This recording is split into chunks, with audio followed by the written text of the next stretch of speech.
దేవునికి మహిమ కలుగును గాక. క్రీస్తునందు ప్రేమైన దేవుని వాళ్ళరా, బాగున్నారా? దేవుని మహాకృపలో మనమందరం బాగున్నాం. దేవుని యొక్క మంచితనం బట్టి మనం బాగున్నాం.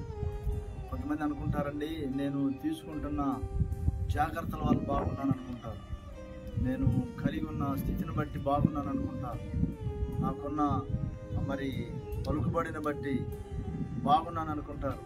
కానీ కదండి, లేఖనం సెలవిస్తూ ఉంది, దేవుని యొక్క మంచితనమును బట్టి మనం బాగున్నాం. దేవుడు మనకు అనుగ్రహించినది ఏదైనా ఆయన యొక్క మంచితనమును బట్టి మనకు అనుగ్రహించబడినది మనం విశ్వసించాలి. చూడండి, ఈ దినం కూడా ఒక మాటలు మీకు తెలియపరుస్తున్నాను. మొదటి దినవృత్తాంతముల గ్రంథము 4వ అధ్యాయము 9-10 వచనాలలో ఒక విషయం రాయబడి ఉంది. ఎబ్బేజు తన సహోదరుల కంటే ఘనము పొందిన వాడై ఉండేది. వేదన పడి ఇతని కంటినని అతని తల్లి అతనికి ఎబ్బేజు అని పేరు పెట్టింది. ఎబ్బేజు ఇశ్రాయేలీల దేవుని గురించి మొరపెట్టి, నీవు నన్ను నిశ్చయముగా ఆశీర్వదించి నా సరిహద్దులను విశాలపరిచి నీ చెయ్యి నాకు తోడుగా ఉండ దయచేసి నాకు కీడు రాకుండా దానిలో నుండి నన్ను తప్పించు అని ప్రార్థింపగా దేవుడు అతడు మనవి చేసిన దానిని అతనికి దయచేసాను. ఎంత అద్భుతమైన విషయం. ఎబ్బేజు అనే పేరు నాకు వేదన అని నాకు. అతని తల్లి అతన్ని వేదనలో కనది, పేరు కూడా అలాగనే పెట్టింది, వేదన. దేవుని ప్రియమైన వాళ్ళరా, దేవుడు ఎంత మంచివారంటే, ఒకవేళ తల్లిదండ్రులు వారి జీవితాన్ని గురించి మరి ఎలాంటి ప్రణాళికలు కలిగి ఉంటారో, అంటే తండ్రులు అంటే వారిని మంచిగా పెంచి పెద్ద చేసి మంచి భవిష్యత్తుని వాళ్ళనే ఉంటుంది. అందుకు ప్రతికూలంగా అనేకుల జీవితాల్లో మనం చూస్తూ ఉన్నాం. ఏంది కారణం, ఏంటి, ఎందుకు అలా జరుగుతూ ఉన్నది, అయ్యో అని చెప్పి తల్లిదండ్రులు మరి దుఃఖపడుతున్నారు, వేదన పడుతున్నారు. అంటే ఒక వ్యక్తిని తీర్చిదిద్దటం అనేది, ఒక వ్యక్తిని ఆశీర్వదించడం అనేది, ఒక వ్యక్తిని కాపాడటం అనేది అది 100% దేవుడు వశమై ఉన్నదని బైబిల్ గ్రంథం సెలవిస్తుంది.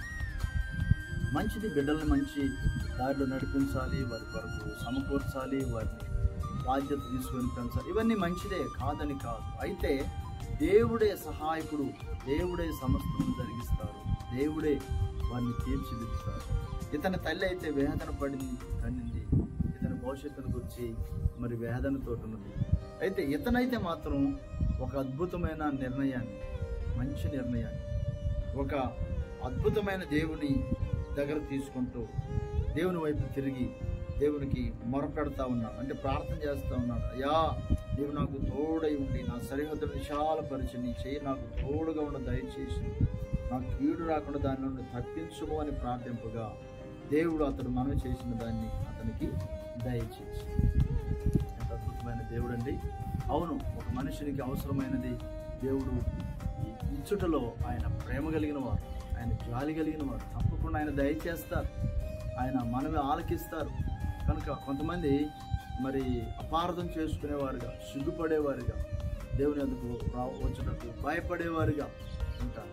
దేవుడు అతడు దయచేసిన మనవి చేసుకున్న మనవికి వెంటనే స్పందించాడు. నన్ను దీవించండి అయ్యా, నన్ను కాపాడండి అయ్యా, నన్ను కీడు రాకుండా చేయండి అయ్యా. మంచిది కదా, ఇటువంటి మనవి దేవుని యొక్క పెట్టడం అనేది చాలా మంచిది కదా, చాలా అద్భుతమైన విషయం కదా. కానీ దేవుడు మంచివాడు.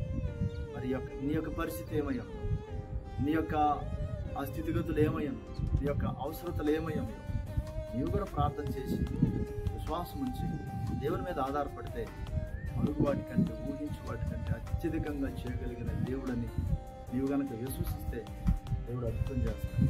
దేవుడు ఇటు గొప్ప మాట మీ వెనుకలు భద్రపరిచి ఆశీర్వదించును గాక. చిన్న ప్రార్థన చేయాలని ఆశపడుతున్నాను. ప్రేమగల ఉన్నతమైన తండ్రి, సకల ఆశీర్వాదములకు మీరు కారణభూతులై ఉన్నారయ్యా. ఈ బిడ్డలను దీవించండి, ఆశీర్వదించండి, మీ జనాంగాలను మీరు ఆశీర్వదించండి అయ్యా. తండ్రి, ఈ దినం పనులు, ప్రయాణాలు, ప్రయత్నాలు మీరు తోడైన నజరేయుడైన యేసయ్య పరిశుద్ధ నామమున అడిగి వేడుకొంచున్నాము తండ్రి. ఆమేన్.